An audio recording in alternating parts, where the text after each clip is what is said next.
Ben bu hafta çok dolu bir hafta sonu geçirdim. Ve size şimdi hafta sonu neler yaptım anlatıyorum. Hafta sonu çok doluydu. Çünkü bu hafta sonu bir sürü etkinlik vardı. Evet, pazar günü önce annemin arkadaşının evine gittik. Biz genelde oraya gidiyoruz. Çünkü orası çok keyifli oluyor. Orada çok güzel bir bahçe var ve herkes bu bahçeye geliyor. Annemin arkadaşlarıyla bu bahçede oturmak bence çok eğlenceli, çok keyifli. Çünkü çok güzel gülüyoruz. Çok değişik, farklı konularda çok güzel sohbet ediyoruz. Farklı, değişik şeyler konuşuyoruz. Derin şeyler konuşuyoruz, komik şeyler konuşuyoruz. Her şeyi konuşuyoruz. O yüzden bu grupla böyle etkinlikler yapmak çok eğlenceli ve çok keyifli oluyor. Pazar günü de bunu yaptık. Bahçedeydik.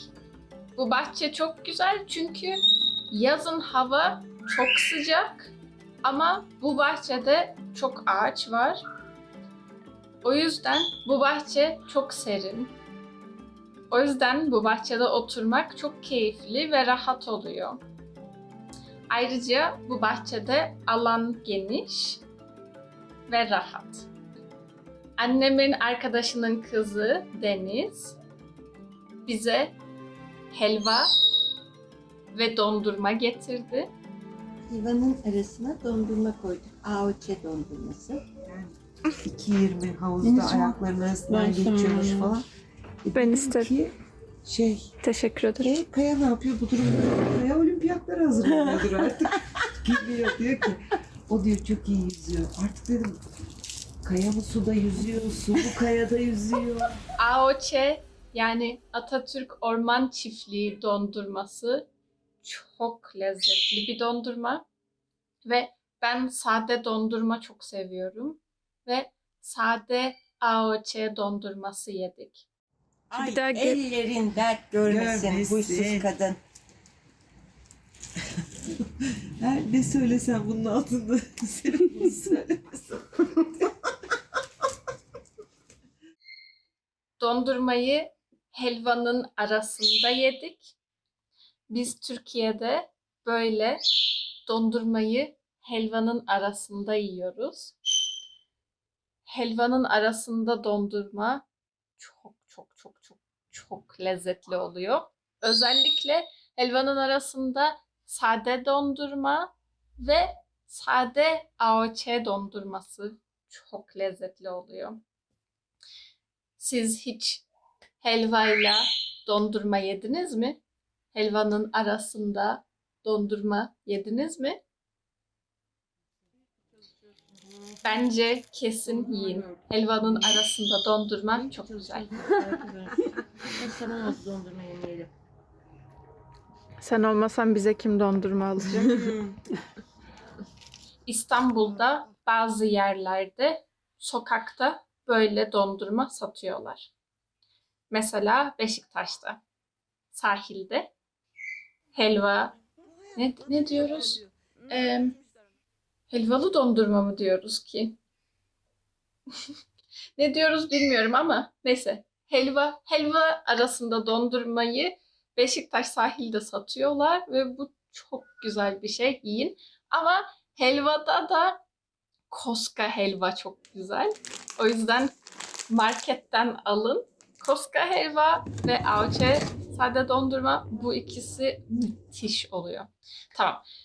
Bunları yaptık, konuştuk, sohbet ettik, güldük. Herkes komik, eğlenceli şeyler anlattı bahçede. Sonra ben her sene Perseid meteor yağmurlarını izliyorum. Meteor yağmurunu izlemek için kalktım. Eve gittim. Hazırlandım ve tekrar dışarı çıktım. Meteor yağmurunu izlemek için arkadaşımla şehrin biraz dışına çıktık. Orada tarlaya gittik. Çünkü tarlada, şehrin dışında çok daha az ışık var. O yüzden böyle yerlerden meteor izlemek, yıldızları izlemek çok daha güzel oluyor.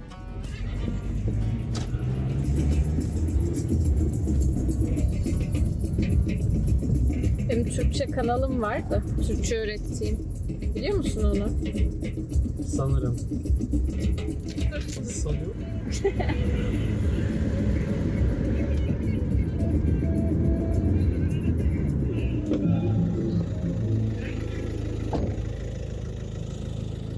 Kaçma! Kaçma! Kaçma!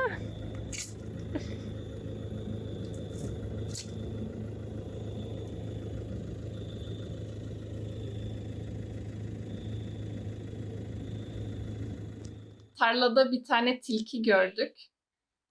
Ama videosunu çekmedim çünkü tilki çok hızlı geldi ve çok hızlı gitti. O yüzden tilkinin videosu yok. Ama tarlanın videosu var. Burası da olabilir. Ama buralar çok Öyle mi korkunç bu? değil mi? Bilmiyorum ki, güzelmiş. Sağdaki ışıklar umarım bizi görmüştür. Ne? Sağda küçük bir ev vardı galiba. Tilkiyi Aa, gördün mü? Tilki varsa köpek yoktur. Neyse, o gün meteor yağmurunun en yoğun günüydü. Daha doğrusu o gün meteor yağmurunun en yoğun gecesiydi. Ve ben geçen sene evimin önünden izledim. Ve benim evimin önündeki bahçe aslında çok aydınlık. Ama yine de geçen sene o aydınlık yerden çok fazla meteor gördüm. Ama o gece sadece 3 tane, bir tane büyük, 2 tane küçük meteor gördük. Ve uzun oturduk. Belki 1 saat falan oturduk. Ama görmedik.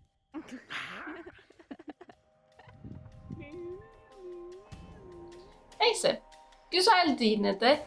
Çekirdek çitledik. Sonra sohbet ettik. Çok az müzik dinledik.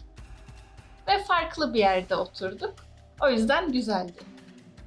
Neyse, bu meteor yağmurunun en yoğun gecesiydi. O gece dedik ki, tamam, bugün böyleydi. Yarın tekrar gidelim. Gidelim demek let's go demek. Gidelim.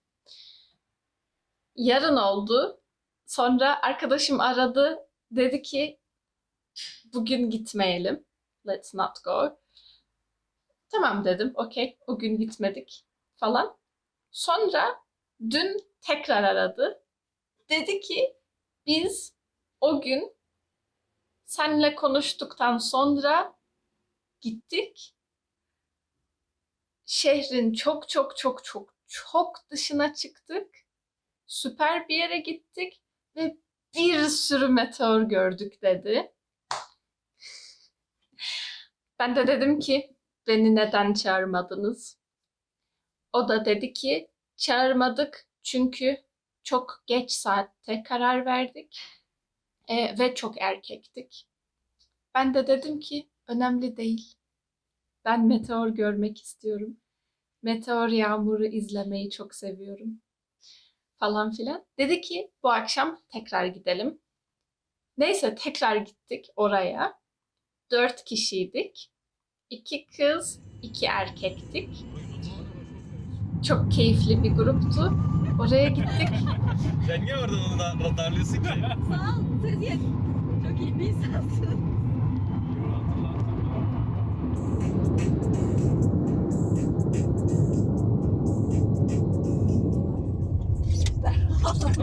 Ha gözü var. Ejderha mı varmış burada? Umarım birisi yoktur ya. Bakacağız. Aha boş. Boş. Güzel. Sol tarafa bir iyi bak da. Işık söndü.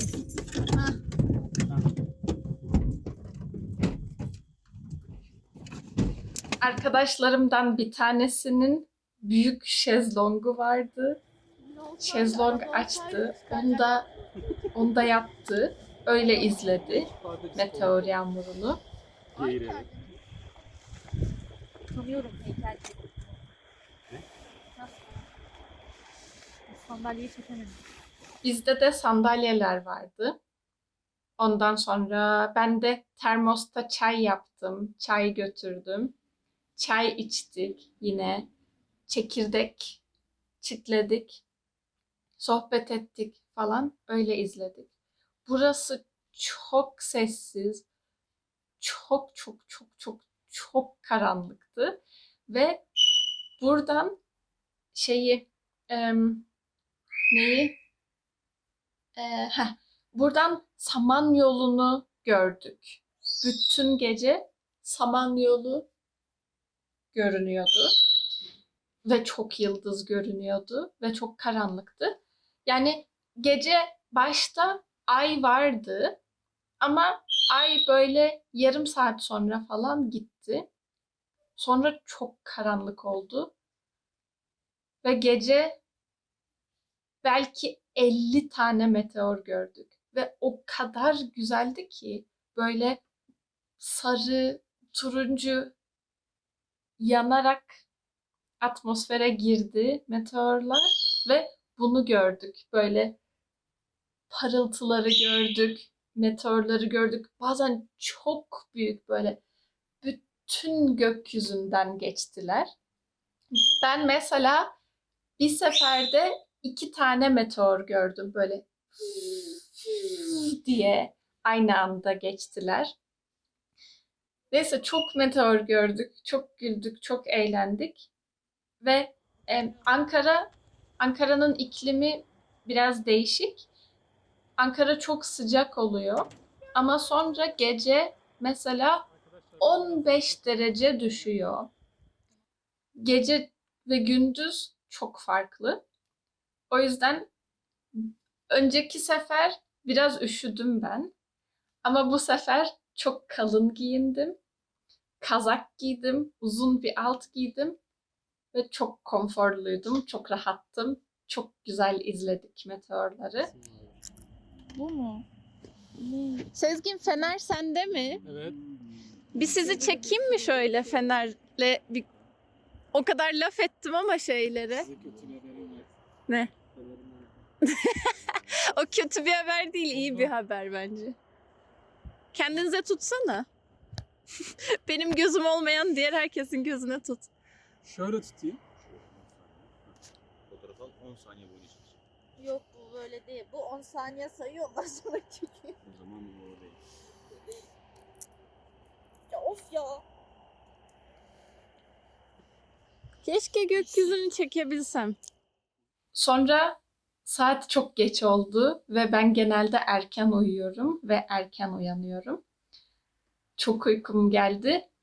Hepimizin çok uykusu geldi. Sonra kalktık, gittik ve harika, harika, harika bir geceydi. 10 lira mı? Sen kaç aldın? Bilmiyorum. Nereden aldın? Şeyden, Çağdaş'tan. Çağdaş'ta 10 lira. Şeyde yoktu, Carrefour'da yoktu.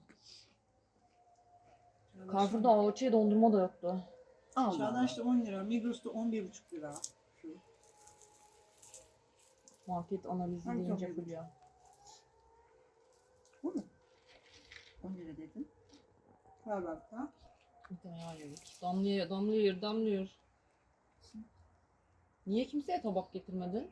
Baksana mahvoldu kadıncağız buradan. Tabak mı öyle oluyor da onun için. Ve damladı da galiba. Evet. Evet. Damladı. Zeynep onu Tutayım da mı çekmek sana? ister. Hayır onu ben Bu olaylı şeyler Sen bunlar ne mı? diyorsun? Onlar bir tanesini de unutmuş. Hayır o öbürü yapılmış hali. Onu unutmuşum. İyi ki unutmuşum. Evet. Yani ama baba bilmez. Anlamaz. Kendinden Sen koruyamıyor. tehlikeli. Gerçek bu ama baba. Kaç yaşındayım ama. Duyuyor musun? Kaç yaşındayım?